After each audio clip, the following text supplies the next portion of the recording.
I'm going to do an intro and then I'll introduce you, and then afterwards I'll end the show, but then just stand at the end and I'll thank you for your time, yeah? Yeah. Brilliant. Do you want to swig your tea first before we start? Oi, oi.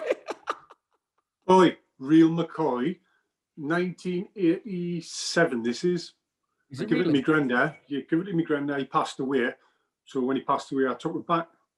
80, I think it's 80, 87, 88. There you are. Absolutely brilliant. Okay.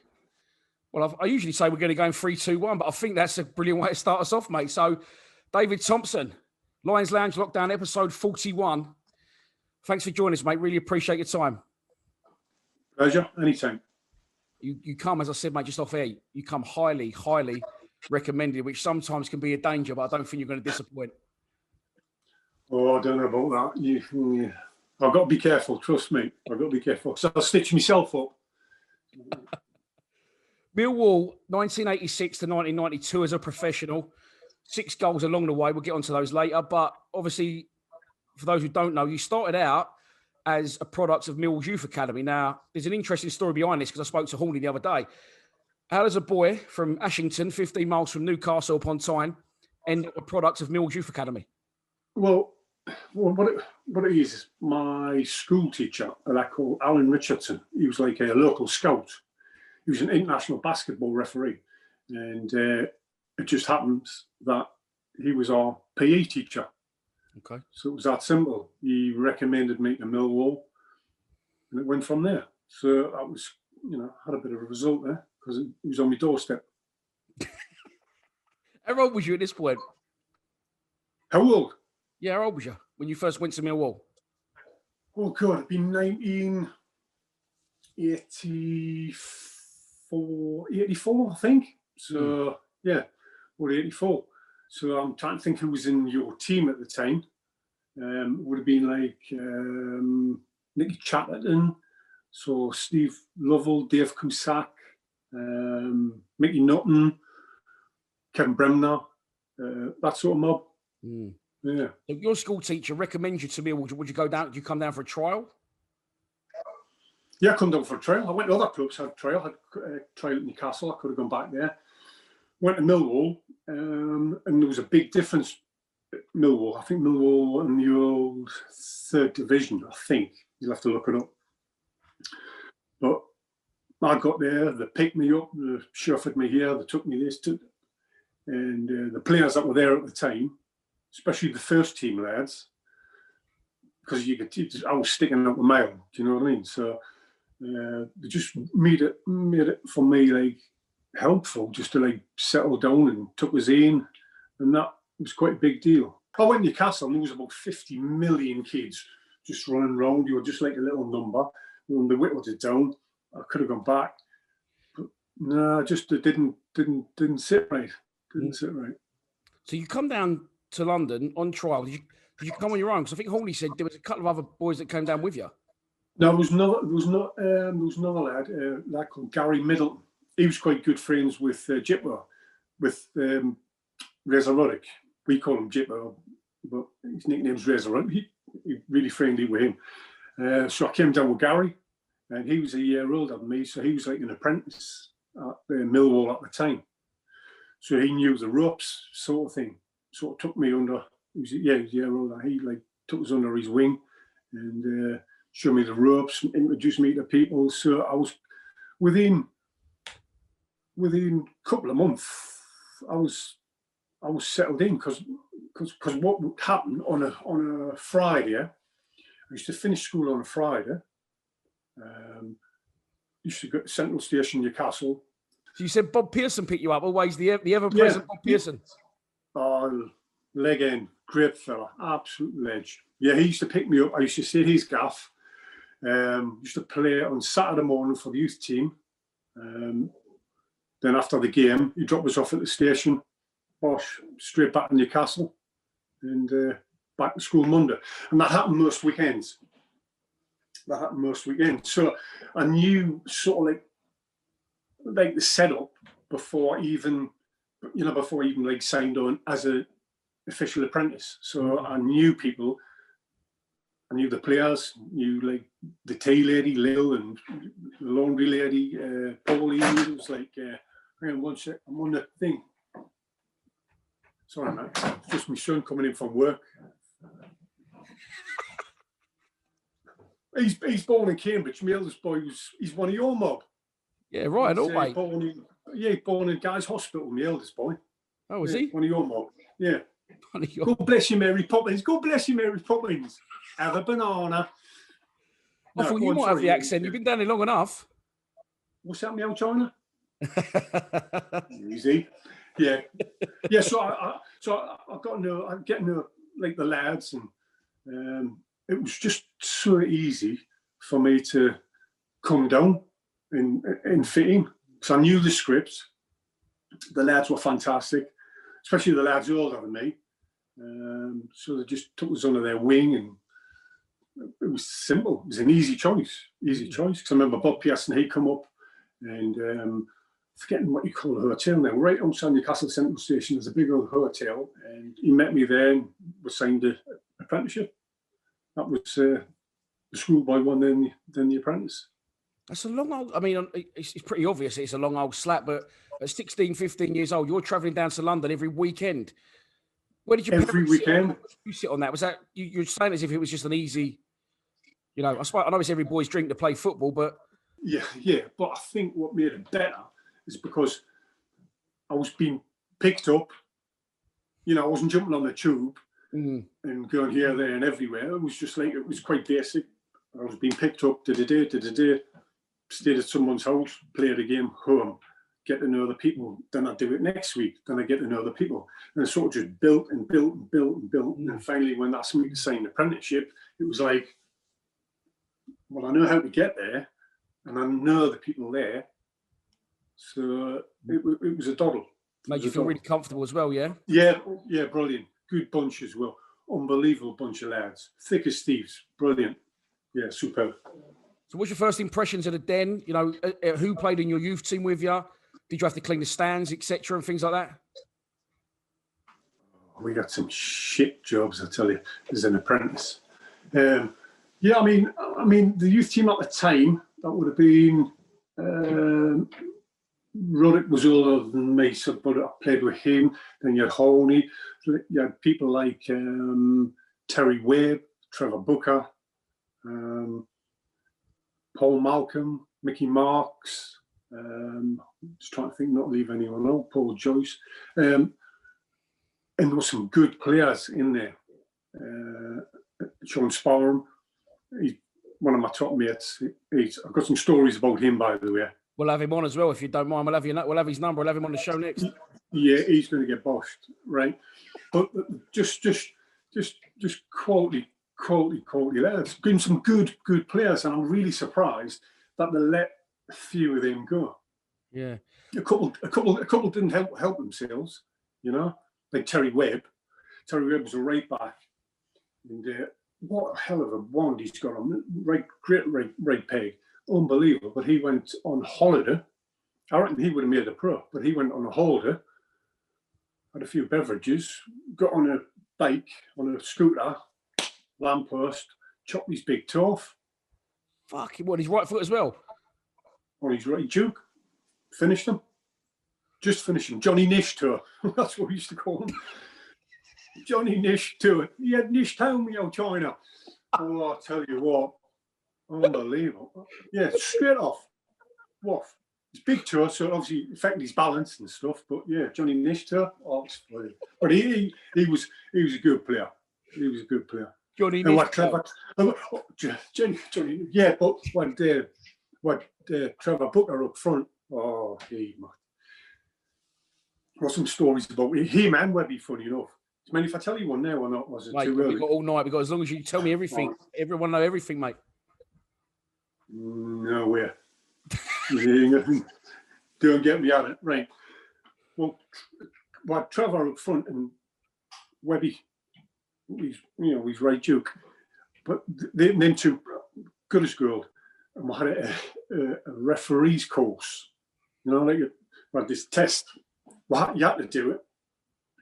So we all went in the old den. we all sat down. There was a fella there, he was in charge, really proper. So doing all the referees, you know, you got to fill it all in proper and answer the questions. And well, I mean, Trevor, probably now, he's probably a barrister or something. I haven't got a clue. But at the time, we used to call him Trevor. He's thick as a castle wall. Yeah, tell you what, right? And he done this, and we'd finished. And the fella said, could I have Trevor Booker and Terry Webb back, please? So them two went back. Thought they'd been cheating. But what Trevor, doing clever Trevor, because he weren't the cleverest, he'd copied all the answers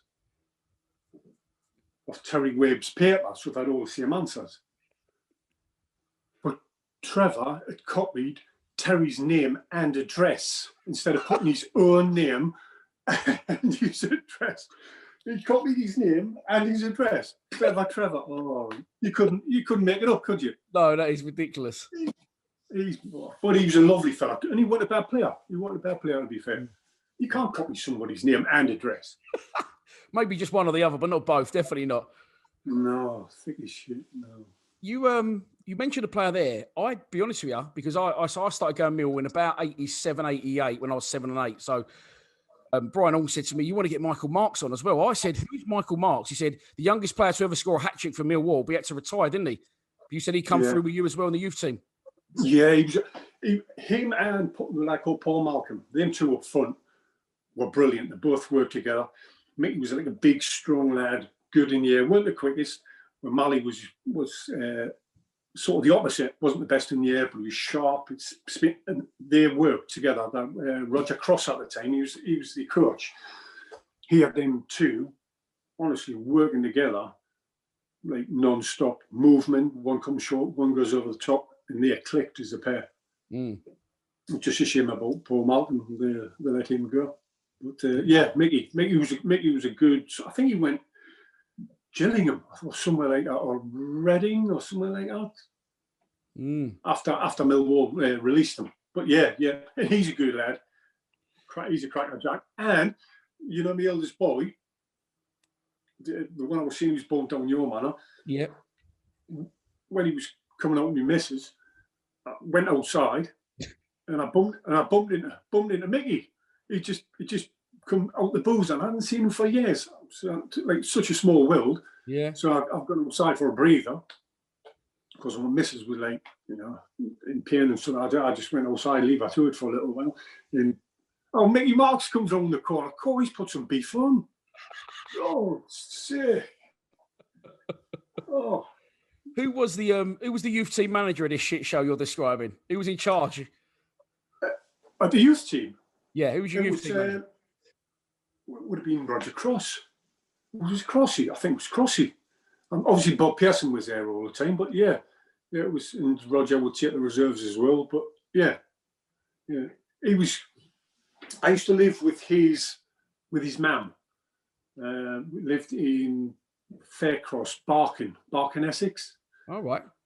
Because when I came down from Newcastle, from Mush, when I came down there, that's where I lived. I lived with his mum. With his mum at the time, and Crossy just lived around the corner. It's a bit of a strange place to put someone in digs. I suppose that's where she lives, isn't it? So, well, yeah. Well, I mean, I was like, I didn't know. I was just like, as long as I knew there's a bus to get from A to B, then I used to get a tube from there to Whitechapel. I think it was Whitechapel to New Cross or New Cross Gate. As soon as you get a bit of a routine, it's a doddle, yeah. But it was West Ham Company, wasn't it? Yeah, exactly. That's what I mean. Yeah. Well, I mean, I'm Newcastle Sunderland. I didn't realise the rivalry. We used to have blazers with the Millwall badge on. Multiple times I used to get like funny looks. No one ever had a go at me, but they used to have funny looks. So I used to just walk up the high street, thinking nothing of like the old Hammers. And I'm thinking, it was only later on when you want to be careful wearing that badge. And I thought to myself, well, why? He went, well, because you're living in a West Ham manor. So, yeah, exactly. But I didn't have any trouble. So, yeah, it could have been done, but I didn't. Yeah. you said the apprenticeship, you had shit jobs. What sort of shit jobs did you have, and whose boots did you have to clean? Oh, I clean Alan Walker's boots. Yeah, what a fella he is, by the way. And he never tipped me. Never tipped me. You do a good job, honestly. Fuck it up. No, shite. I forgot his boots a couple of times for match days. Oh, good. But the jobs were horrendous. Honestly, Dan, right? The apprentices these days, what do? They're not really grounded, are they? Everything's. We used to like clean the toilets. We used to like go open the stands when it's freezing, get on it. And the amount of times the older pros, twats, probably walks, no these like. I used to hear doing the bath out in the toilet. Used to make me so.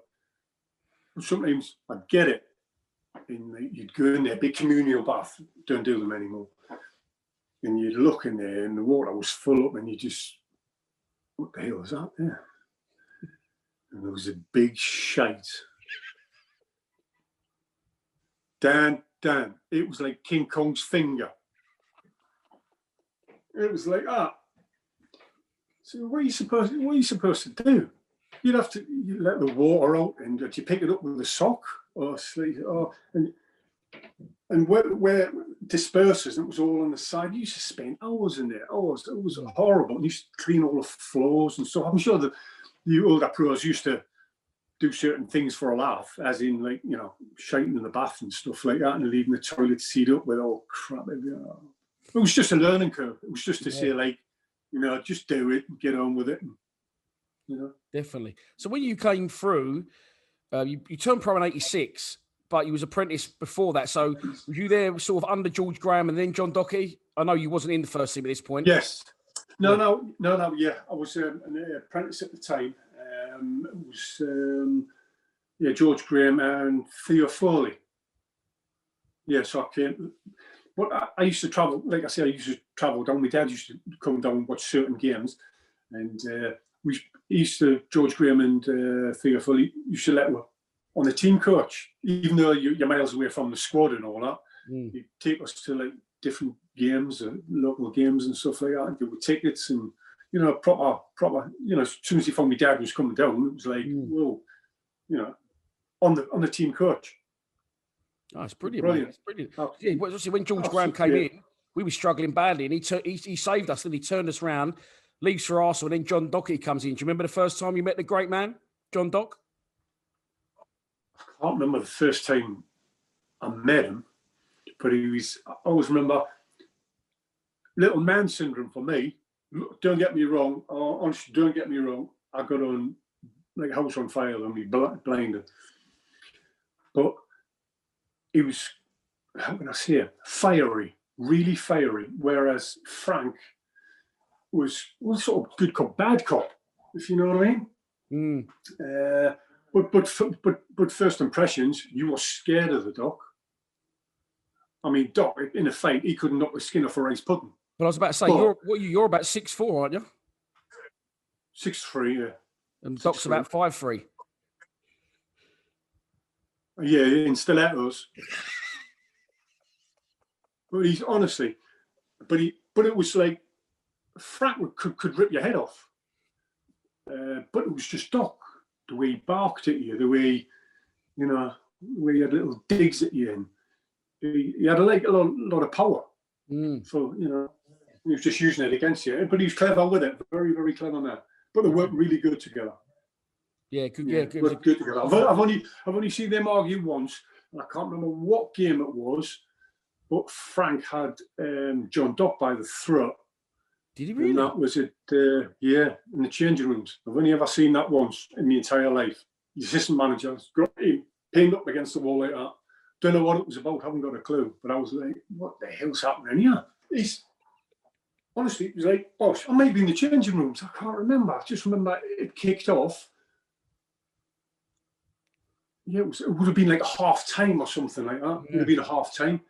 Because I come in the changing rooms. Yeah, it was half time. I don't know what game though. let's get on to your integration into the first team, because it says, if my stats are correct, you was a pro 86 to 92, but you didn't play your first game until 87, 88. Yeah, right? I think. Well, you know more than me because you got the stats there. Yeah, but you never went out on loan or anything. You sort of come straight from the youth team. No. I think I made my debut. Yeah, I think I made my debut, but I think I was 19. I think I was on the bench at Man City away. That was my first taste. I didn't come on. Then I think it was a Christmas period, roughly Christmas period. Walks got injured. And it was Barnsley away. We got beat 4-1. Then I played the next 4 or 5. Am I right? Barnsley away, 4-1. There you go. Yep. Whoa. I played the next 4 or 5 games. I think we won them all. Yeah. Then I always remember then I think I got dropped against Arsenal because I was gutted because I wanted to play that game because obviously Walks was fit. He's an experienced pro. And so I just had to bite the bullet and get on with it.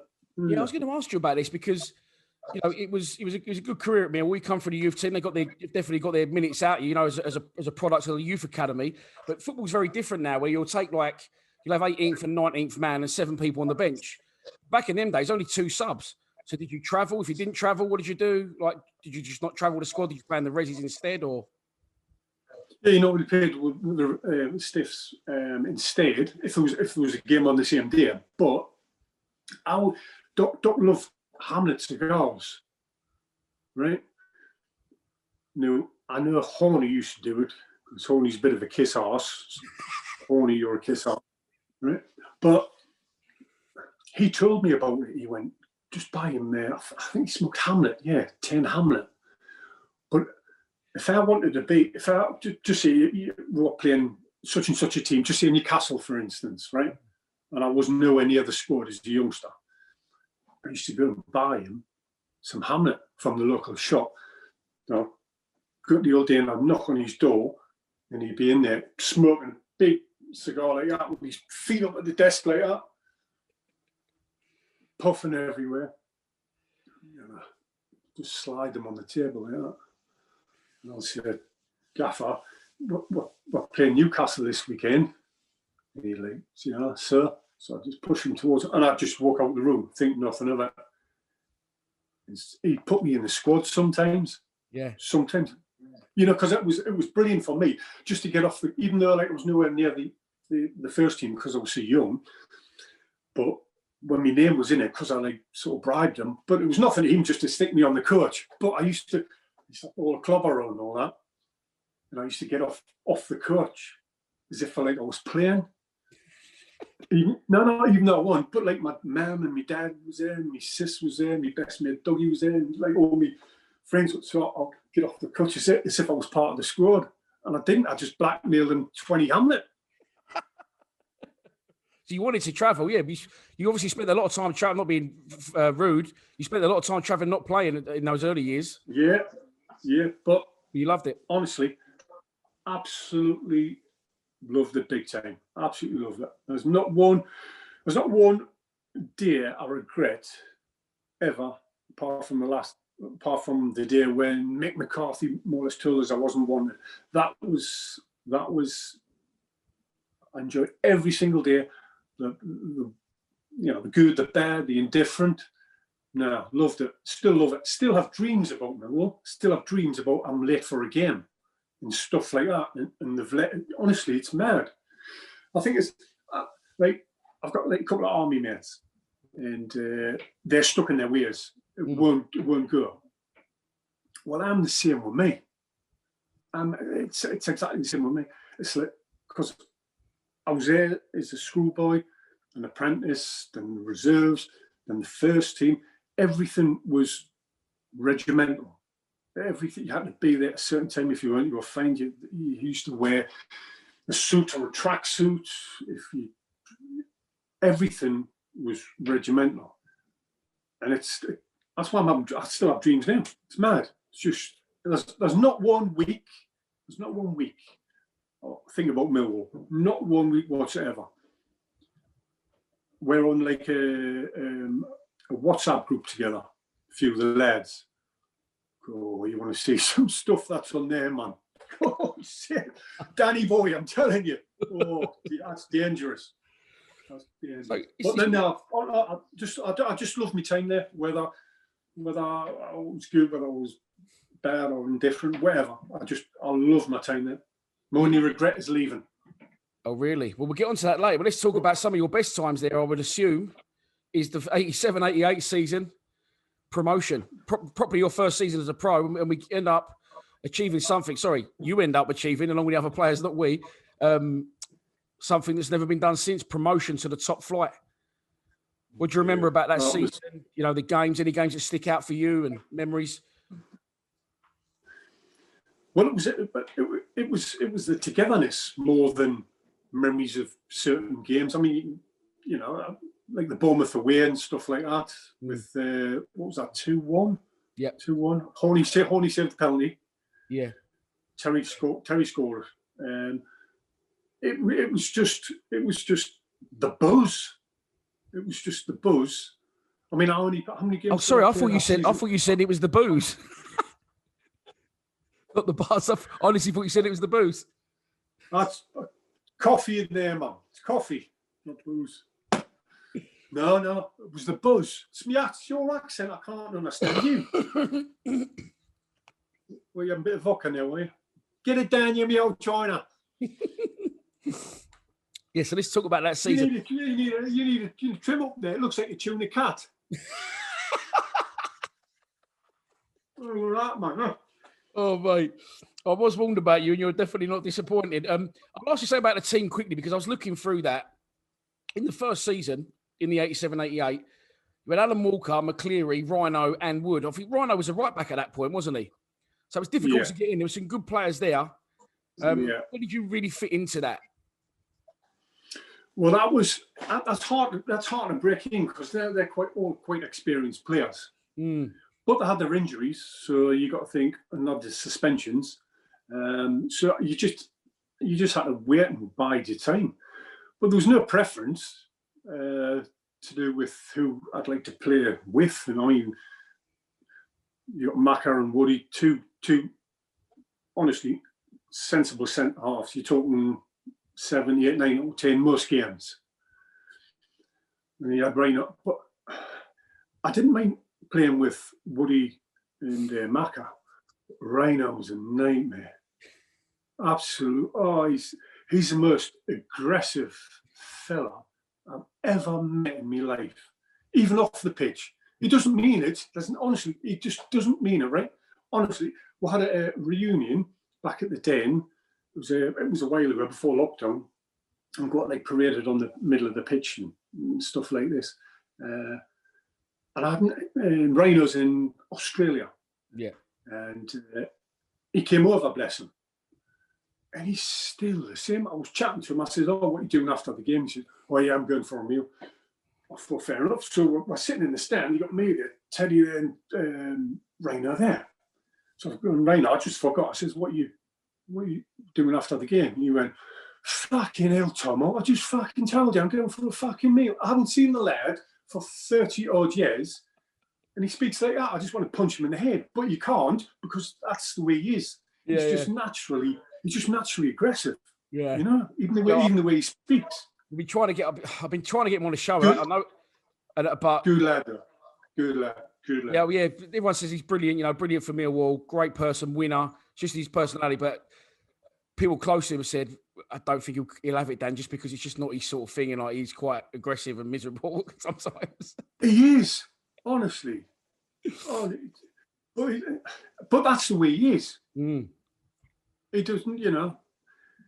And I took some stick from my club. Have you seen his clubber? That's it bad. He's in right up. Oh. I think he buys like fake Primark gear. He's shocking. His shirts are too big and he's like that. And he wants his arms like that. He just doesn't look right. Just doesn't look right. But I wouldn't have told him back then, but now I can. Yeah, exactly. So, as we were saying earlier, you said you travelled, but didn't always play. Did you travel to Hull the day that the magic happened? Hull away? Yeah, I was there. That was honestly, what a buzz. What an absolute buzz. But it's like you're asking me about certain games and stuff like this, what I said before the show. But like, because I was like young and coming in and coming out and coming in, coming out. We're watching this from like afar sometimes. Yeah, of course. It's okay, we're in like a bubble, and we're getting on with the game and stuff. But it's like it's heartbreaking because you want to be part of the team. You're part of the squad. So did you feel at that point you wasn't really fully into the, in the gang, sort of, so to speak, then? No, because we've always had the togetherness. Always. There was no, well, not on my behalf, but there was no jealousy. It was, I just wanted a bit of that, if you get me. I just wanted a bit of that. And especially on the occasions where, like you say, and it's just the whole buzz. It wasn't so much about, oh, good shit. Listen, I know we won the game 1-0. I know Kevin O'Callaghan scored. I'm not so fussed about the game. I want to know I know a little bit about what happened after, and a couple of people misbehaved and got driven home in the morning and made to play in a reserve game at Welling. I think Brian Orme was one of them people. But yeah. Recollection. Yeah, but it was a blur. That's what I'm saying. It was just a blur. It was just madness. It was like the old saying, win or lose, have some booze. Lose or draw, have some fucking more. But look, they weren't like alcoholics. Yeah. But it was like it was a drinking culture. It was a social thing. It was a togetherness thing. It was a bonding thing. It's like just say if we had a Thursday off, some lads would go out, have a couple of bevies on Thursday. See, I wouldn't. I would go on Wednesday and recover on my day off. Of course. Do you know what I mean? Yeah. Makes sense. But some had family, some was single, and it was. But if there was a night out, everybody's there, even if they didn't drink or whatever. It was just But Hull, that was just a session. That was mental. That's like you just had to be there to appreciate it. Of course. I think some of the players were still pissed for the trophy collection at home to Blackburn on the last day. Yeah, and what was that? 4-1, wasn't it? I think so, yeah. That was a shame because I think after that, I think we won next couple of games, didn't we? But it was just that last day was a bit of a letdown, but it was. See, it's memories. Unless I get Alzheimer's, they can never take them. They can't take their memories away from me. Do you know what I mean? So it's fantastic. Honestly, absolutely fantastic times. Brilliant. But there you go. There you go. You spoke briefly about nights out, the togetherness, the camaraderie. Who was your closest to in the squad? You've already told us, so here's your time to unload on Sean Sparrow, and we'll have him on next week to get his revenge. But stories on players, nights out, characters in the dressing room? It's really I can stitch so many people up, right? But I'm not. It was difficult. It was difficult because what sort of like different. It wasn't like any cliques, but it was different age groups. So if you put all together, I would tend to gravitate towards say sort of people that's in my position. Like if you put say Woody there, Woody would gravitate towards like Macca and Rhino and like the card school. But Sean's a good laugh. Steve Anthropos. Steve Anthropos. What a name that's from the past. Yeah. Well, I've got some stories about him. Me and Sean used to stitch it left, right, and centre. Go on. Which one? Oh dear me. I'll give well, not a rude one. Let's think. Well, we went to Penang.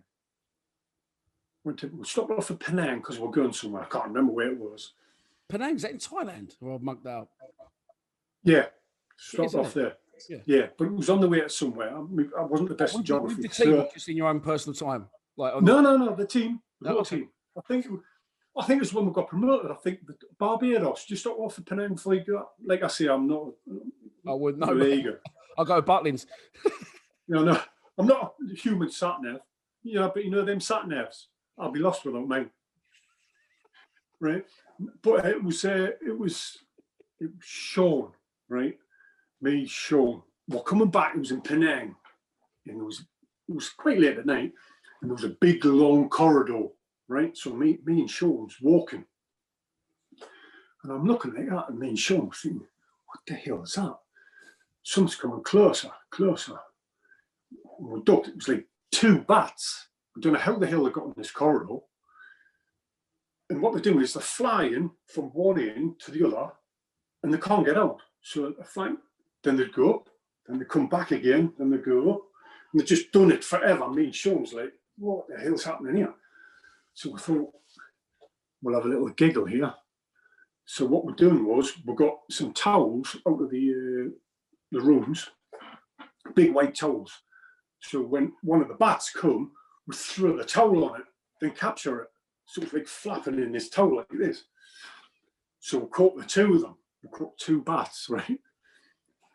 But Bush doesn't, Steve Anthropos, he doesn't like creepy crawlies, and he's a big old lad, but doesn't like stuff like that. So we got, Sean says, come on, we'll throw them in Bush's room, Steve Anthropos.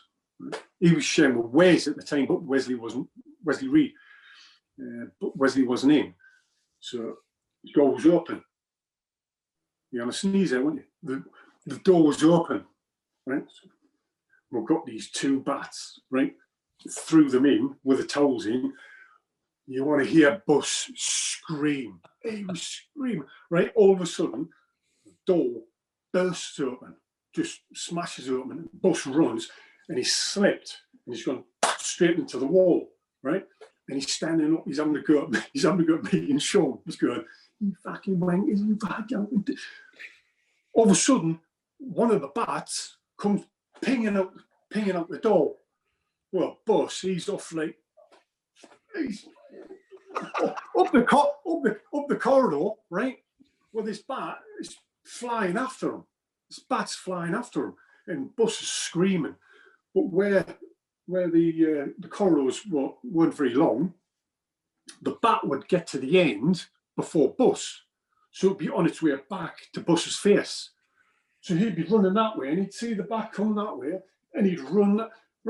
Honestly, it was somewhat like off like a Carry On movie, right? And it just keeps on going. It seemed like forever, but right. But he tried to run back into his room, right? But the bat's mate was in there, wasn't it? He's not the bat's mate. He's flapping up, so he's screaming, and he's come out again. He's come up, and he's just running up and down this hallway. And when he was passing us, me and Sean were like scratching his back, and he's going, "Fucking get him off me! Fucking get him off of me!" What's it? It was nowhere near him. The bat, the poor little bat. I don't know who was scared more, him or the bat. The bat just wanted to get home back to his house or his cave or wherever he come from. But I tell you what, he was honestly, you just had to be there. That poor lad, his heart was beating and everything. So then he would run that way, and we would go, and the little bat would run that way. Oh, poor lad. I felt so sorry for him. Were you and Sean the main instigators in the pranking then, in and around the dressing room and the training ground? Yeah. Well, we did. I mean, we used to go to reception, say we were in number 5 room, and we weren't, so they gave you a spare key. So it was normally Kenny Cunningham and who was he room with? Johnny centre forward, Johnny Goodman. Oh, what a lad he is! What a great lad. The things we used to do with their toothbrushes, wipe your ass with their toothbrushes and so on. And we used to get all the coffee and mix it together, put it in his shoes and slippers and stuff like that. And I felt a bit sorry for Kenny because he was quite a shy lad. Yeah. But what we used to do, I used to get like a little bit of paper, draw my finger on, and put the black fingernail. So that was our calling card. So we should bash the room, smash it to bits, shit everywhere, and leave the calling card, the black fingernail. And eventually, because he knew it was us, but he couldn't prove it. Eventually, he'd done his own calling card, Kenny Cunningham, if you speak to him. And he called himself D-Mad Pad. That was his calling card. Not the Mad Pad, D-Mad Pad. So he used to wreck ours and put D-Mad Pad down. His calling card. Oh, dear me. Kenny Cunningham, he was a little bit later on, Kenny Cunningham. Let's talk about some of the squad from the top flight. Terry Erlock, Teddy Sheringham, Cass. What were those boys like to be around day in, day out? Oh, just pure energy. And Teddy and Cass together, they were phenomenal. I remember we played Arsenal away. I can't remember the score. That's when Les Brayley scored one, but I think Teddy was slightly offside. Yeah. If them two up front, I think it was Tony Adams were playing against, David O'Leary and stuff like that, people like that, sorry. And they battered them, absolutely battered them too. They were a handful, you know. You look back at some of the footage, they were an absolute handful of them too. And Terry, honestly, he's the nicest bloke you'll ever meet, Terry. So funny. You've had Terry on, haven't you? Yeah, not on. Yeah, a long time ago before we did the extended versions. But hopefully, right. When you say me's got a little bit of a secret, right? I think it was Keele University, and we had like a water fight, not little cups. I'm talking bins, it was everywhere, and they had been out. Pissed as arseholes, all the older pros, and they come back. And Terry's a bit worse for wear, and for some reason, I haven't got a clue. We'll start fighting. Start proper, me and Terry, wrestling in the hallway. And I'm thinking to myself, what the hell? So I've got Terry in a headlock, right? And I'm thinking, I ain't letting go here. There's no chance I'm letting him up. No chance. Otherwise, he's going to, I'm going to end up wearing a pine suit with brass handles. So I'm keeping him like this. Well, Sean's there, my mate, and I'm thinking, well, give us backup. And Sean's like, you got no chance. Like you rob a bank. Yeah. Well, he wouldn't make a getaway driver. Do you know what I mean? He'd be like, see you later. Okay? So I've got him like this. And I'm thinking to myself, I don't know how it's happened, but I'm not letting him go. So I've got Terry in the headlock like that. Anyway, Cass comes and I'm thinking, thank Christ for that. Thank Christ for... Cass gets me in a headlock. So he's squeezed my neck and I'm thinking, you're supposed to be helping me. So I'm starting to I'm fading. And I think Terry's fading as well. I'm thinking, just like someone help me. So all the lads come over and break it up and stuff. And we'll go back into our room. Was this a real fight, or was just a bit of banter? Or was it a real? No. Something was said, and Terry was meant. Something was said. Ask him to this day, right? Ask him to this day. Something was said. I haven't got a clue what. He just went mentally. Come for me. Oh, honestly, yeah. But the only reason I got him on the floor is because I was Northumberland judo champion. So that's the only reason I think I done a Haragoshi on him. So I got him on the floor and I put him in a headlock. But that judo's no good in a real fight. Do you know what I mean? I'm just keeping him like this, and he's so strong. But Cass's got me in a headlock, and I'm thinking, get him off me. So anyway, we've released, and I've gone back to the room. We're shown fucking out and out. I'm fucking up. I'm like, no, I ain't, no. Sean opens the door what's he opening the door for? He's going to kill us. It's Terry. Terry comes nose to nose, right? And I'm thinking, is Sean going to back me up here? Yeah, radio, Pinocchio. You got nice chance, right?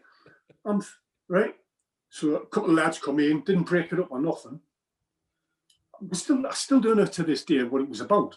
Anyway, lads come in, didn't break it up because nothing happened there, but I was shitting it. And in the morning, I was eating my brekkie, and Terry got me in a headlock as I was eating my breakfast. He went, "Don't you fucking ever ragdoll me again, Mush." Over and that. And he kissed the top of my head. He went, "Don't ever fucking ragdoll me again, Mush." And give me a kiss like that. I was like, oh, good shit. And that was it. Put to bed.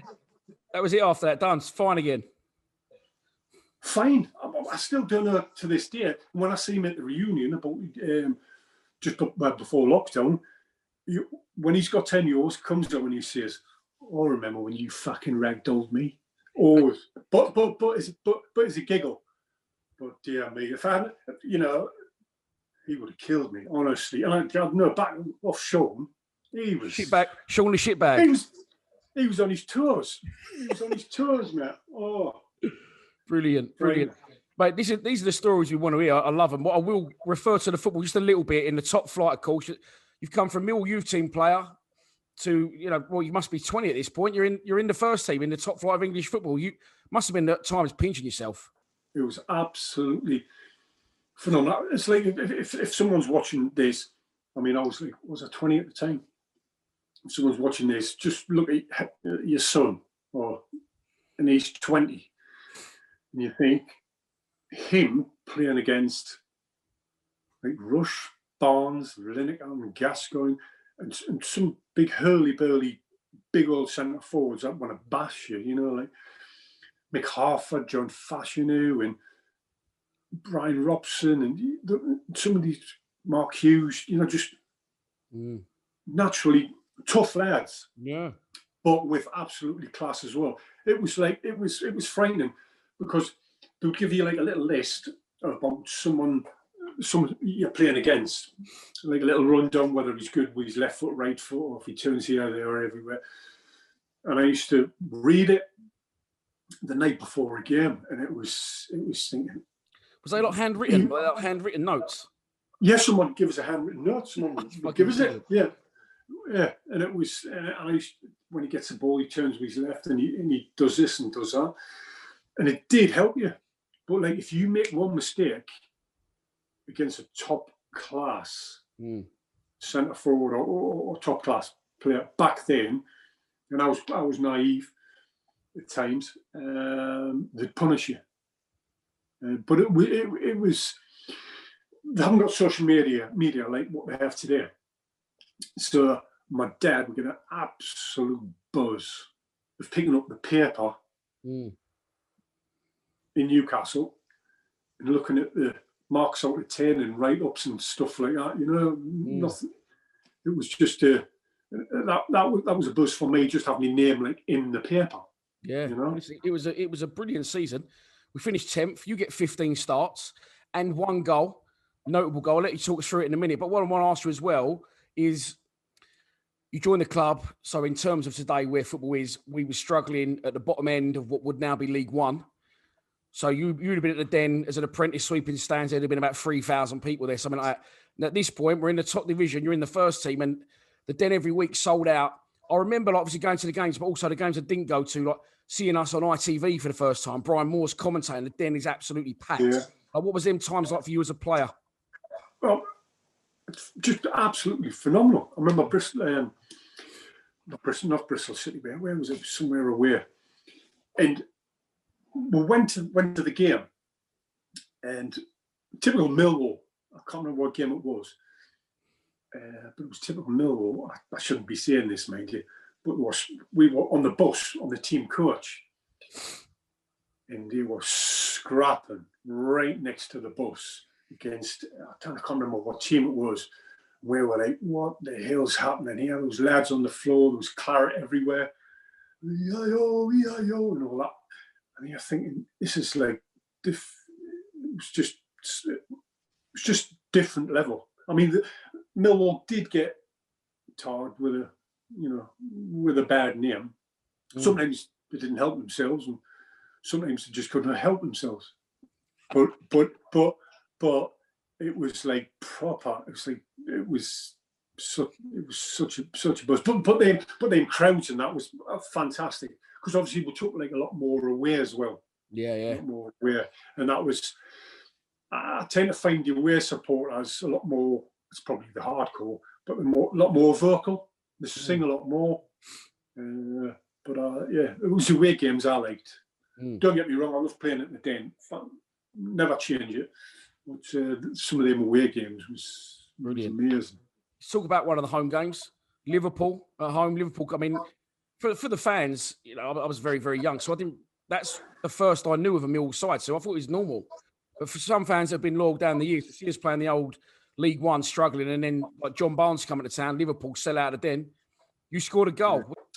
The thing was, I'm playing against Ian Rush and Barnes. Fucking hell. No, if you ever, I think Beardsley was on the bench. Beardsley and someone else. What the hell? And I always remember Rush and Steve Bull were quite similar, as in like closing down. Now, I got caught for the first goal. I think Dorsey threw the ball to me, right? And I'm telling you, first touch, perfect. As soon as I look up, bosh, Rushy was on me. But I kept hold of his leg, so he couldn't get onto it. But the linesman flagged, but the ref played on. Barnes picked it up and he chipped Horney. And I've seen John Barnes on TV saying that's one of his favourite chip goals. And he put it past Horney. I don't know what Horney was doing. When you look at it, see where Horney was. He was like more or less at the halfway line. You just think, what goal? Yeah, but then we went, I think it wasn't long later after that. I think we got a free kick and they took it quickly. And I was up there and Sheringham crossed it in with his left foot. Bosh, back to the net, Grobbelaar. Paid him 20 quid. There you go, mate. Hey. Brilliant. The only time I'm going to score. I couldn't score in a brothel with a diamond dick. There you go. Yeah.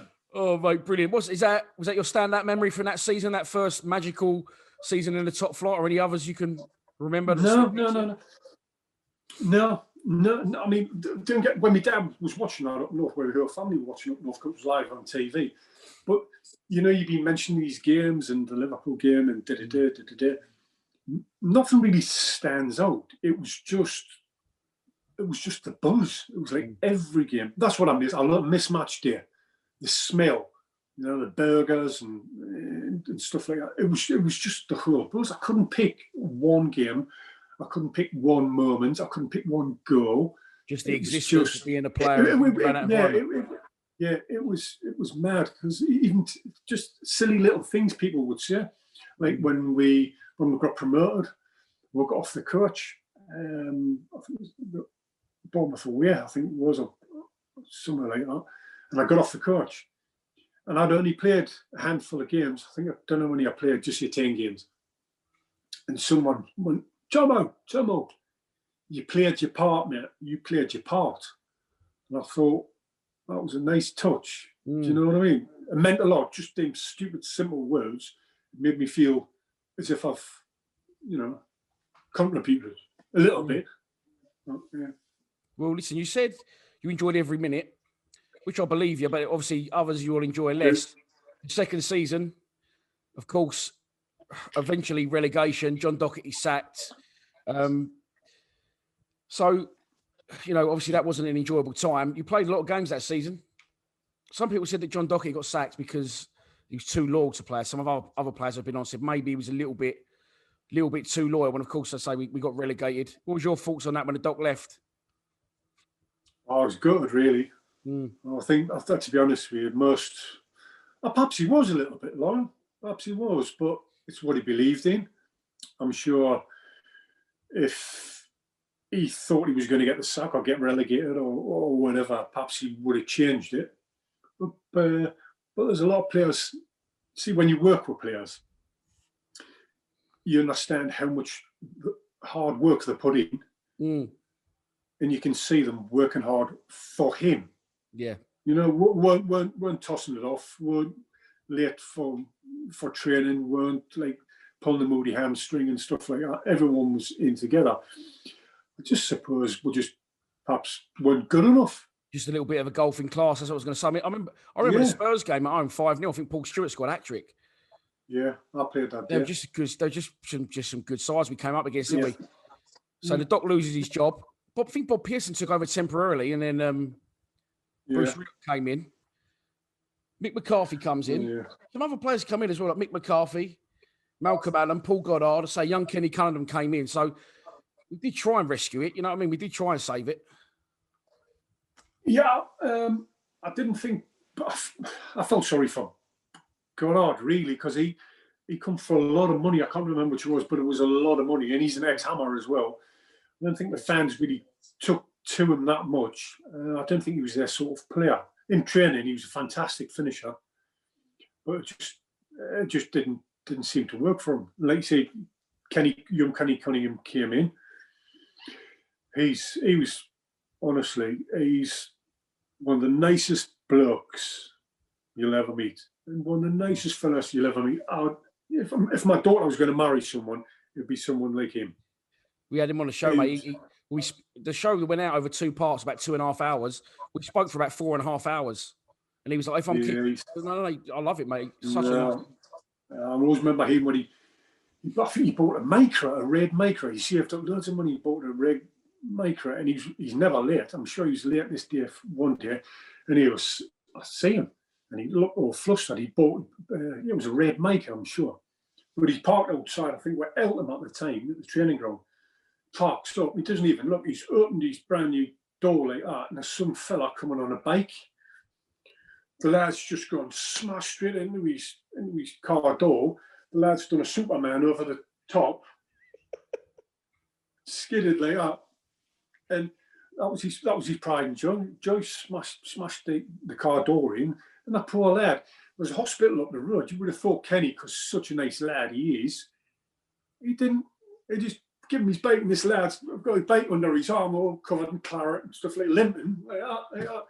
Oh, Kenny just puts his uniform on and starts training, bless him. But honestly, what a lovely fella. And not a bad player. See, I couldn't work Kenny out. When he first arrived, I sort of took him under my wing sort of thing, because he was so shy, so we used to take him out and used to try to get him having a beer. He wouldn't. There's no way he'd drink. Yeah, but I've got all videos. I used to take my camcorder away for all away games, and they're in the loft. And I've got shitloads on there with us mucking around doing the black fingernail and everything. And honestly, that was fantastic. I can put them on if I can do it and put them on the DVD, I'll send you some class things on it. But Kenny, oh, what such a nice bloke. Brilliant. I've got so many stories about him as well. He broke my nose. Oh, Kenny. Kenny did, yeah. We're mucking around and stuff like that, because I used to have a bath, like a communal bath. I think it was like it was somewhere anyway, but it didn't have a door. So I used to pop around the corner, get buckets of ice and cups of coffee, a whole lot, throw it in on me. He didn't know it was me. Well, he caught me, and he started chasing us. I wouldn't normally run, but he's naked, so I'm running. I don't want to see someone's winkle, right? So, but where I've run in the door, I tried to shut the door behind it. He's booted the door. I broke my nose in two. My nose went that way. Oh. And the other one doing childish, silly things at Middlesbrough, yeah, chased me again, and there was a big glass panel behind the door, and I shut the door so he couldn't get in. That smashed, just missed me too. That was a match day, and I've got a big old scar like that on my back. That's twice he's done me, and I think it's Peter Melville. He had to stitch me up. Yeah, Kenny Cunningham, tell you, he's not as soft Irishman as you think. So we, as you say, Bruce Rioch come in. I said to you off air. You said, "Is there anything I can't say?" I said, "No." And no one's ever really been slagged off on this podcast, other than one name that keeps cropping up and does get abused is Bruce Rioch. I don't think I'll ever get him on as a guest. That's for sure. He was a bit of an oddball, really bit of an oddball. You had I think you tried to change too many things too soon. I mean, you weren't allowed to wear jeans. You had to have a shave. So you'd be knackered. You had to have a shave every day. We had Terry Hurlock there. Terry Hurlock, he should just turn up in scruffy flip-flops and pair of, but you had to spruce up a bit. Well, Terry, he's always had a little bit of growth in his hair. It looks like his hair is combed it with a toffee apple. God, it was like that. He used to turn up so scruffy, and the lads didn't really like that. And it was his mannerisms as well. It just reminded me of a really strict school teacher. Yeah, I think his dad. He's got regimental background, but now he had this thing about him. Not like in a sleazy way. It was just you didn't feel comfortable in his presence. I mean, I got on all right with him and that, but it was just something. I suppose it's because we were used to the dock and all that, jumping around and like a little puppet. But he was just totally different to what we were used to. So but I mean, we wouldn't be on my Christmas card list, but he really didn't do me any harm. But from looking out in, he was a bit of an oddball, yeah. Yeah, we got relegated. It's a strange one because the 1991. What some decent players? Huh? What some decent players? I was just about to say exactly that. We played some really good football in that first season back in this what would now be the Championship. But with John McGinley, John Goodman, Paul Kerr, Alex Ray. I remember I've watched a lot of footage back, and Sheffield Wednesday at home, we come 2-0 down, win 4-2. We scored a lot of goals, playing some good football. So we finished fifth in the division. You played 18 games under Bruce, but although people didn't really get on him as a coach and as a manager, they were still playing some good football. What were some of those boys like? John McGinley's supposed to be a right good laugh. Paul Kerr. Oh, yeah. What, Wayne Kerr? I tried to get him on. He said he wouldn't come on. Oh, Nookie. He's all right. Great lad as well. So I cannot think of one Arsenal player at Millwall. I can't. They're just genuinely nice lads. But some of them players, I mean, there was like a Scottish influx, wasn't there? There was Calhoun, McGlashan, Calhoun, Alex Ray. But he's dead now, bless him, isn't he? McGlashan, unfortunately, John McGlashan. I remember when he snapped his ankle, dislocated his ankle. He was playing, and had his ankle up like that, and he let his hand go, and his ankle went whoop like that during the game. Oh, it was horrible. But they were great players. Malcolm Allen as well. Malcolm Allen, God, he's let himself go, hasn't he? He looks like he's been smoking a stick of dynamite. See him? God's sake, what's wrong with him? But he honestly, he had it was a bit unique because you don't really see many centre forwards doing it, but he had a great knack of jumping in the air and chesting it and bringing it down. You see, like a lot of centre forwards, back in, chest it, but he would jump in the air, chest it, and it would land on the floor. He was such a talent. What are you laughing at? I'm still laughing. I'm trying to stay professional and listen to what you're saying. I'm still laughing at you saying Malcolm Allen looks like he's been smoking a stick of dynamite. He looks like that's really got me. I was trying to hold the laughter in. I couldn't help he it. looks like Bruce. He looks like Bruce Lee's brother. Ugh. No, I'm joking. But he has let himself go because he was a handsome young lad when he was younger. So, yeah. Brilliant. But lads you're talking about there, them two together, you had John McGinley and Aidan Davison. Yeah. Well, them two together were lethal. Then you had Malcolm Allen and Alex Ray. When they got together, they were lethal. Honestly, if you want a beer, yeah, I do. God, deadly them, I tell you, absolutely proper deadly. I mean, I like the beer, but I was 4th division. They were like Premier League when it comes to having a beer. Yeah, really. So yeah, I'm telling you. And Sticks, Brian Horn, he went too far behind. He was a boy in his day, old Brian. Honestly, he could pull a few ships, pull a few birds. You called him Sticks. Did you call him Sticks? Sticks, that was his nickname because he lived out in the sticks. Yeah, I thought he played in between the sticks. I thought that's what he was going to say. No. That's what he's nickname because he lives out in the sticks. I forget it was Basildon or somewhere like that. But he was he was a boy at the time. He was like, he had blonde hair and I forget. He used to like remember Anton Lowski. It was before your time, but he used to look out. He used to look after like his car when Anton was like playing away games and sticks. I mean Brian, because he had his keys, he used to nick his car, he used to drive out them and all that. And honestly, with the birds and all, hello, me old darling. You should get birds, you should pull over and get birds' numbers. Honestly, you remember he had like blonde hair and he's good looking lad. He's let himself go as well. What's happening with this, Mo? I won't say a bad word about Horny because he's plugging me in with a lot.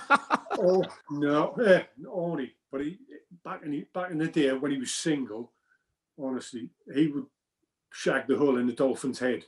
Honestly, he was absolutely rife. Honestly, right. But he could pull it off because he was such a good looking lad, and he could pull them ships. Remember what was that? Never going to give you up. Never going to let you. What do you call that fella? He used to dance like Rick Astley, was it? He could pull him off, and pardon the expression, he could pull him off. Like honestly.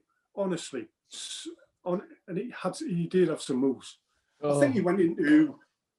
Didn't he go into? I think records. Brian or Sticks. I'm sure I think you owned a record shop or something. Did he really? Didn't he? Yeah, I'm sure he did because he's really good up to date music. He was bang on. He had all the stuff there. He never told me that when he called me the other day from his Portuguese retreat, his villa. He's stuck out there, isn't he? Bless him. Hey? Oh dear. So first season we get to the playoffs.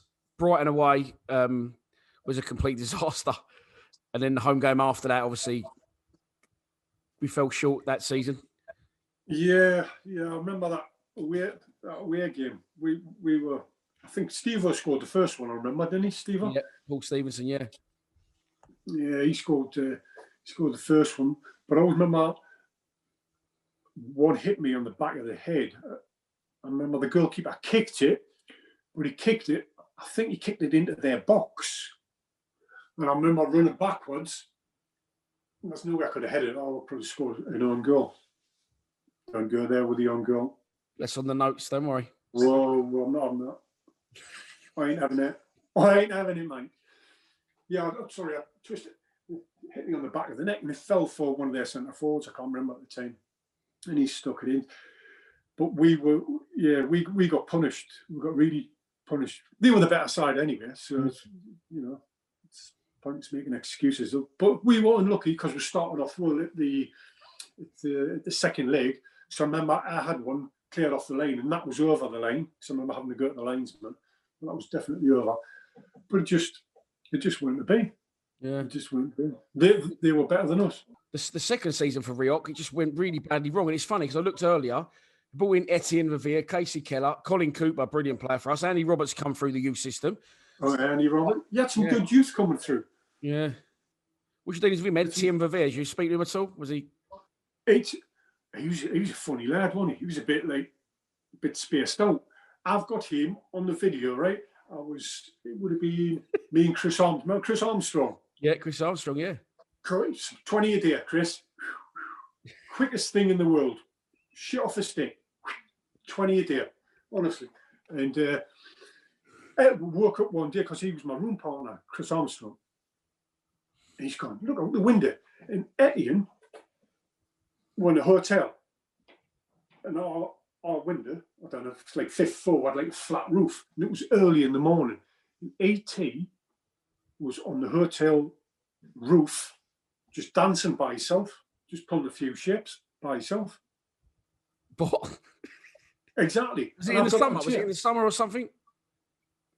It wasn't. Well, it wasn't pissing down the rain, and it wasn't. Like, so I can't. I'm just trying to think in my mind. Why the fuck would he do that? Like maybe the sun was out and he was just having a little bit of a. Well, that's his day. Yeah, but it was early in the morning. It was about 7 in the morning. So why would he do that? That's what I mean. That's the sort of type of lad he was. He was like sort of laid back, but a bit weird, a bit eccentric. Again, nice lad. And doing well in the playoffs, getting to the playoffs in our first season back in what would now be the Championship. You think could have a right go here, but mate, it went from bad to worse. We lost 4-0 away at Plymouth, 6-2 away at Sunderland, 6-1 away at Pompey because the day he lost his job. And I checked, you played all 3. Is that a taxi? I'll be there in a minute. Yeah. Do you remember Bruce losing his job, and what do you think went so badly wrong in that second season under him? Well, I'll be honest with you. I don't think people were particularly, especially the players, just not on board with him. I don't think no one shed a tear. Obviously, the lads that he brought in, they were a bit, like, oh well, what's going to happen now, sort of thing.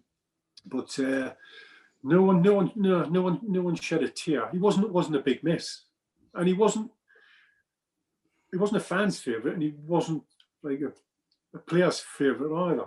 So he's on high into nothing really. But he didn't help himself, with certain things he done and who we got rid of, and like Steve Harrison and stuff like that. So because he was on the wall, and almost the writing was on the wall. In your opinion, at some point it was going to happen. Yeah, definite. So a lot of the players sensed it anyway. A lot of players sensed Riot was on his way out. He'd gone from like a hard, tough sort of regimental, no nonsense fella, and we'll see him in the playoffs, especially the game at home. Totally different fella. He was going around with cold towels, tapping on people's heads, trying to cool them down and all that, which was unlike him. To cool us down. You let someone else do that. And you could tell he's not on his way out, but you could see a weakness in it. He's gone from that to getting the towels around. People said, "Come on," and he was trying to, all right, drive us on. But patting cold towels on my head and all that, it didn't suit him. Yeah. If the doc had done it, you'd think, well, that's fair enough. But for him to do it, it was a bit odd. It was a bit odd. So Mick McCarthy comes in, takes over. There was rumours, obviously, of a player revolt against Rioch, but nonetheless, whichever way with his results or whatever it was, Bruce goes, and Big Mick takes over the management role. 29 years later, he's still in management, of course. But what was he like? Big Mick as a teammate, and then as your gaffer. Oh, that's cool. Well, he came from, where did he go? Leon. Was it Leon he came from? Yeah. This is when Bob Pearson was in charge. Because I remember we were away in a hotel somewhere, and he ended up being my room partner.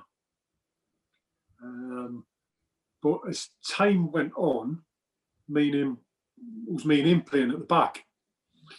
With Mick, my opinion, he wasn't a bully, but sometimes he pushed people's buttons, perhaps. It's like I would speak to him when he became manager as a player. So I would speak to him as a player rather than a player manager. And he would blame, just say we got beat against Sunderland, the Mackhams, I hate Sunderland, and we got beat. And I think he more or less tried to blame other people and myself for the goals. and I knew they weren't my fault. And I looked up the footage as well, and they weren't my fault. And I didn't like that, but I used to speak to him like a mate rather than the manager. That's my downfall. I always remember playing a practice game. Always remember playing a practice game. He probably might not be able to remember because whatever. But in a practice game, Chris was up front, playing against Mick. I'm on Chris's side, whacked the ball up there. Always remember Mick gets hold of Chris Armstrong. I could just ragdoll, bosh, straight on the floor. And like Chris was a bit shaken by it. Yeah. And I went, fucking hell, Chris. I says, give him some back.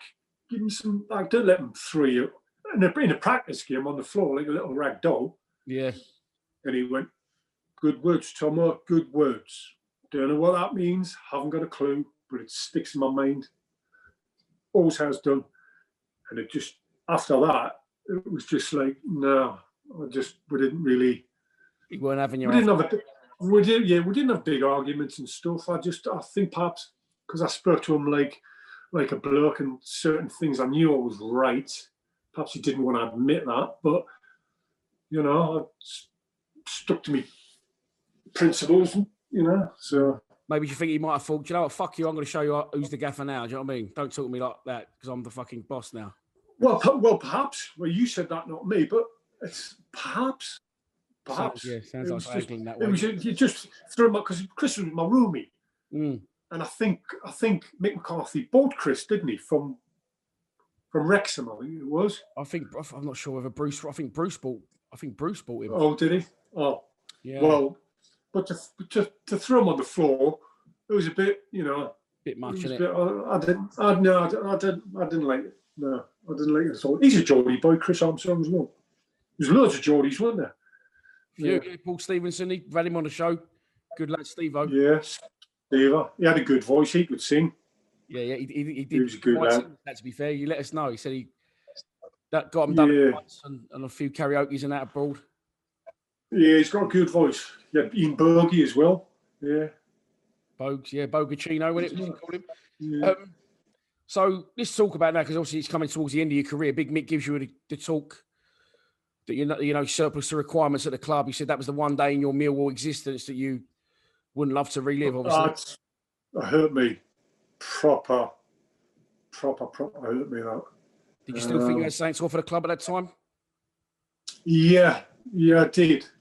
Definite. Whether I started, whether I was on the bench, whether I made only 20 games this season, it was everything I knew. It was everything I knew. I knew, I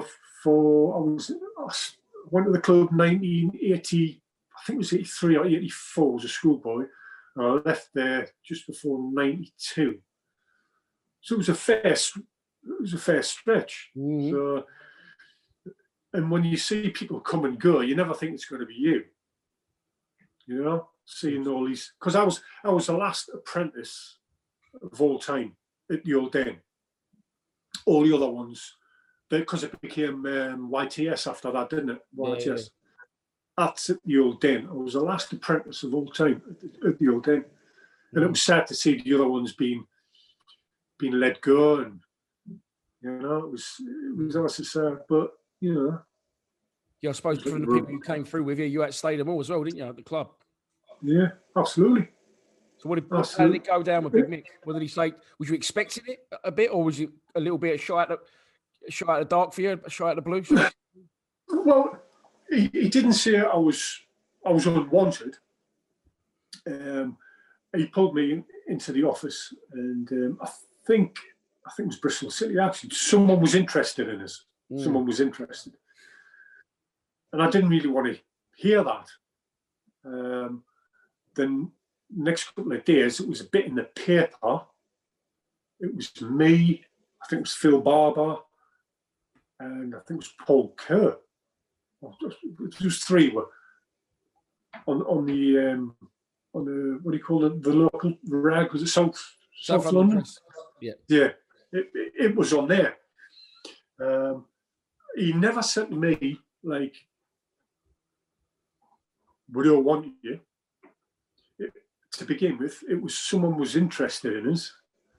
Then eventually it came in the paper, but he told me, sorry, I'm getting it wrong here. Yeah, someone was interested in us. Then he told me that I wasn't wanted at the club. I can't remember the exact words. Then the very next day, it was in the newspaper. It was three of us.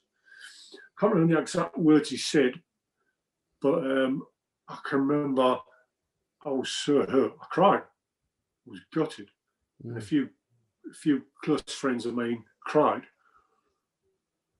including the one I spoke to you earlier. You know, you left a message on your thing to do the goddaughter. Yeah, right. Okay, yeah. Well, his dad. Yeah, I remember sitting in the boozer, crying, thinking, because my missus, she was from Peckham. I lived in New Cross, then I moved to Nunhead, Peckham. So I knew everything around there, you know. I knew like the butchers, the fruit veg lads. Cross and Nunhead, you must have been able to walk to the den on match days. Yeah, I don't know. Honestly, that's it. It was on my doorstep. Yeah, and it was just everything I knew. And what I should have done is when people were being released, when people weren't getting signed on and stuff like that, I could see the heartbreak of them. I didn't think that was going to happen to me.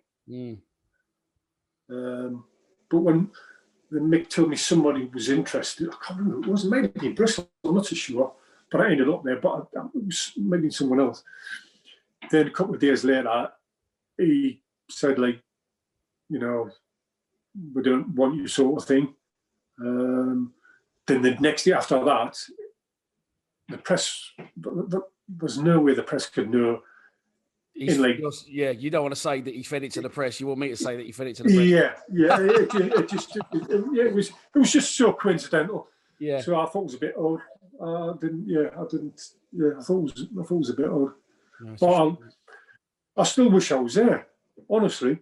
We need a third centre half actually at the minute. No, I'm full to bits, I am. I'll tell you, full to bits.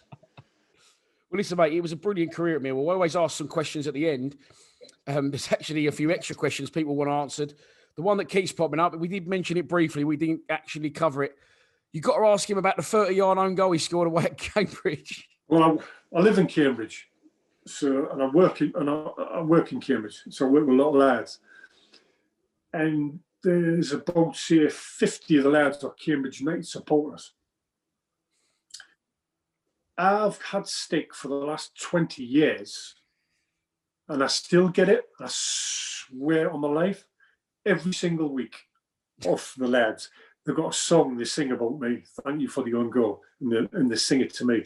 There's a little fiery little lad at work, right? They're called Johnny Houston, right? Little cockney. Oh, something. He sings it, and he gets the other lads to join in. Oh dear. About that, because they're all Cambridge United supporters. Yeah, but that was a shocker, really. I remember that was late, wasn't it? It was like in the last 2 minutes, or was it injury time, wasn't it? I don't really remember. I've seen a lot of people say about it. And you said you had you still dream about Millwall sometimes. You ever have nightmares about that one? It was shocking. Absolutely. It was a left foot swinger. That was it was a windy night. It was the last couple of minutes. I'm on Danny Dyer's own goals and gaffs. I'm number 3. Okay. I should have made number 2. The other one, made number 1 was class, by the way. But yeah, anyway, it was just a left foot swinger. It was windy. Brannigan, he made the worst angle you could ever make in your life. I'm just trying to make some more excuses up. It was muddy. What I should have done is had a little look up, and I pinged it.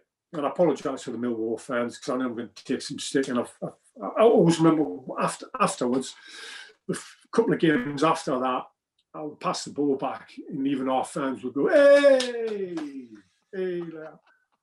Honestly, but that really hurt me. I try and not let it show, but that really hurt me. Stuff like that. It was horrible. I hated it. And there was a lad called Alan Dawson.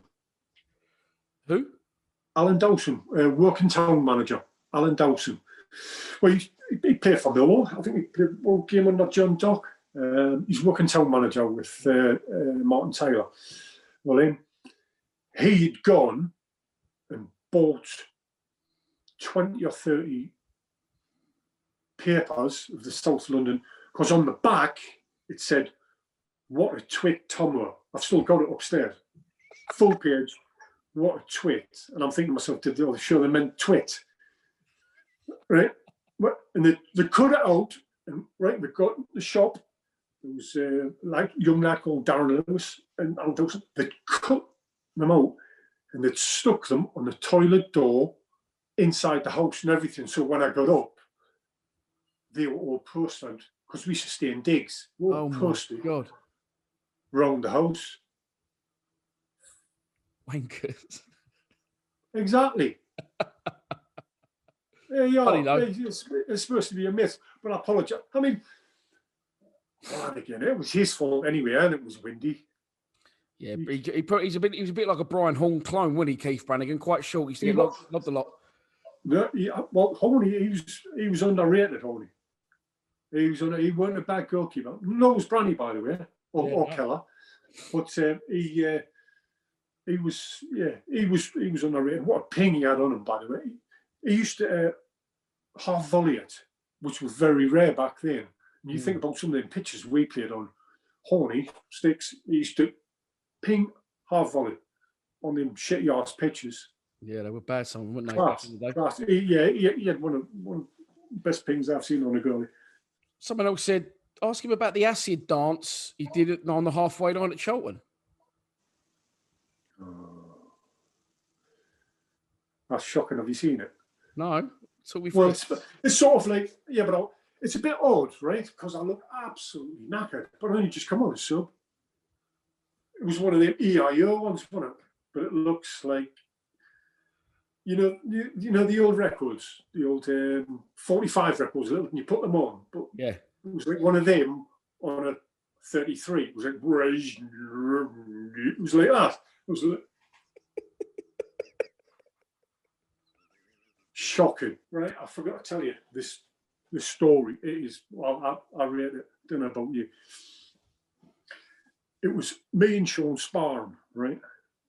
And that lad, Alan Dawson, that you can't remember, but he was at Millwall for a while. And it was like during the Christmas period, because we were in a hotel somewhere in London, so I'd like a couple of games, so I had to stay at this hotel. And what happens was we were going to play cards. So me and Sean sitting in the room, Sean sparring, we're sitting in the room like this. And we've got like a complimentary, I don't know what they were, like cashew nuts or nuts with like little raisins in and stuff like this, right? Yeah. So Dose is supposed to come for a game of cards. I've gone, let's wind Dose up. So we've got the nuts. Well, I thought, I'll go for a shite. So I've gone for a shit. I've rolled a couple of bits of my shit up, like little Maltesers. Right? We've put them. Ask Sean, all you got to say to Sean is nut soprendo. Right. As soon as he says that, we know what he's on about. So we've put these in the nuts, about 3 or 4, like little iron, right? Did it not stink? So well, now I washed my fingers, but they were in amongst the nuts and stuff like that. So we put them on there like that. So we're waiting for Dose to come in, because Dose used to stitch us up. So I thought, yeah, we'll stitch you up. So you've got these little wrong bits of turd in amongst all these little chocolate bits and nuts and stuff like that.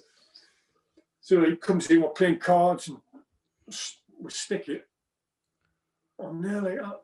Go on, Dose, help yourself. So, but he doesn't fancy anything unless he's like half sussed it. So I'm thinking, we've got to try and get him to have a little nibble. Anyway, knock at the door. It's a Doc. come on, boys, it's late, this, that, and the other. Dose says, see you later. So Dose goes out the room, and so the doc comes in. Oh, no. Dan,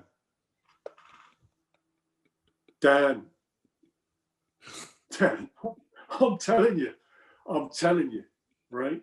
With the doc standing up and me and Sean's on the bed. And you got the nuts there. And I'm thinking, and I forget at first, it's there. I just forget. So he's chatting away, and it's all right if I help myself. And you can't say, well, it was too late. Damn. Honestly, he's picked one up. He's put it in his mouth, and I'm like, oh, go on. Fuck, like that. So he's chewing away, just chatting. I can't remember what he's chatting about because it's just going over my head. I'm saying, no, blah, blah. And I'm thinking, and I'm looking at him, and I'm watching his mouth going round and round like a cement mixer. But I found myself chewing at the same time. So he's chewing. So he keep on picking them up and putting them in. Oh, he didn't notice. He just got it, right? No, he obviously didn't pick the one up with shit, did he? Oh. He was eating the normal ones, right? So I've looked at Sean. Sean is white as a ghost, and Sean's going. He's doing the same thing because I'm thinking to myself, if he eats my shit, that's good night cameras. You're getting the sack and everything. But cut a long story short, it just bump. So I remember seeing him out the door. Honestly, I see him out the door, and I come back into the room, and Sean, he just wasn't speaking, just didn't speak. And he was just sitting there, and he was still chewing. He was that frightened, he was good. He was thinking about the doc. If the doc had, that would have been it. That'd have been good night at the end for you both, wouldn't it? But it had to be the doc. It's like we're sitting there thinking, oh my God, he's going to eat my shit. How do you explain that one? You'd have had to pick up it on Sean. Oh, geez. King Prawn would have had to take the bullet for that one. Oh, yeah, it's a bit nutty. Yeah. Oh, it tastes like shit. Yeah. Absolutely brilliant. So I always ask this question at the end. If you could get together tonight, one last night out with 3 of your old Millwall teammates, what 3 you're taking with you? Oh. Well, I've hardly spoken about certain people because I tend to jump from one thing to another. Mate, I've got, take as long as you need. It doesn't matter to me. I'm not doing nothing. No. The thing is, they're a good bunch together. It's like, they're a good bunch. But I'd have to pick Kenny Cunningham for one, because he's the nicest bloke in the world. And if we got into a fight, he could talk his way out. And he doesn't drink. So he could be the taxi. Good tactic, like it. This is difficult. Have I got to pick 2 more? Yeah. Oh. See, that's difficult. I mean, Mally's a good night out. Malcolm Malin, he's a good night out. Alex, good night out as well. I'd have to... Dose. Alan Dawson as well. But I'd have to go for Sean.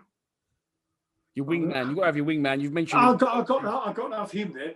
And I'm going to drop Alan Dawson, even though he's my mate.